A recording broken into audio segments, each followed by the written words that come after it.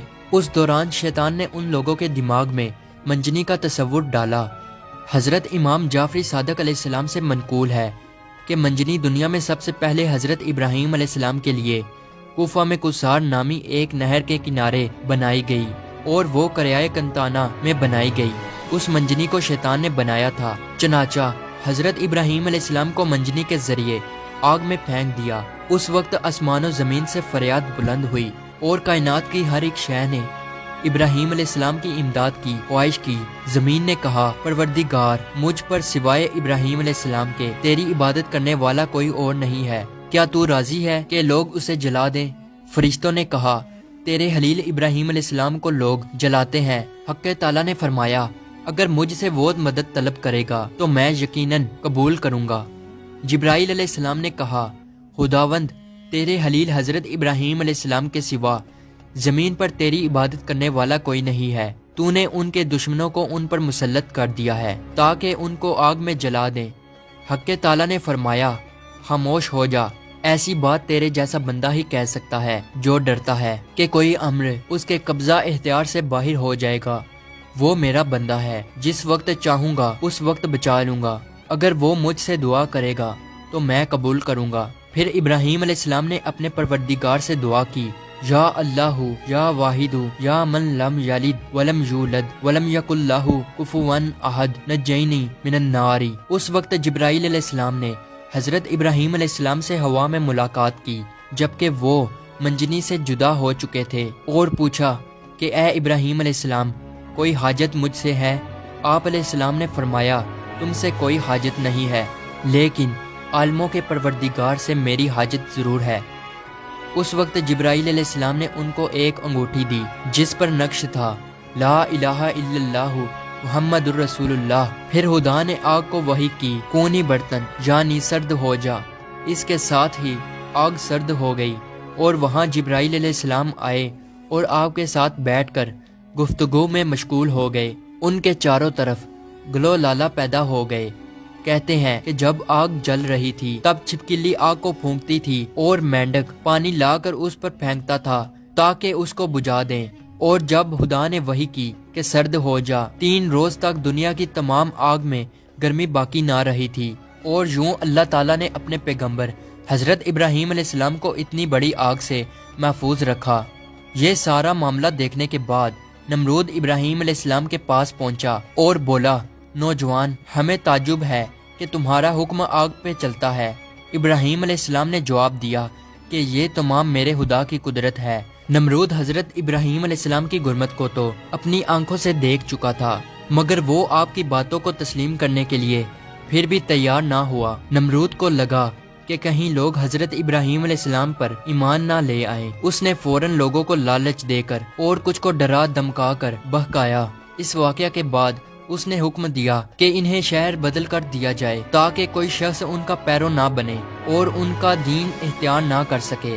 حضرت ابراہیم علیہ السلام خود بھی نمرودیوں کے ساتھ ان کے شہر میں رہنے سے خوش نہ تھے، اس لیے وہ شہر چھوڑنے پر آمادہ ہو گئے۔ چنانچہ انہوں نے اپنی بکریاں اکٹھی کی اور انہیں اپنے ساتھ لے کر روانہ ہو گئے۔ کیونکہ آپ کے پاس بہت بکریاں اور دوسرا سامان بھی تھا، اس لیے نمرود نے حکم دیا کہ یہ سارا سامان ضبط کر لیا جائے۔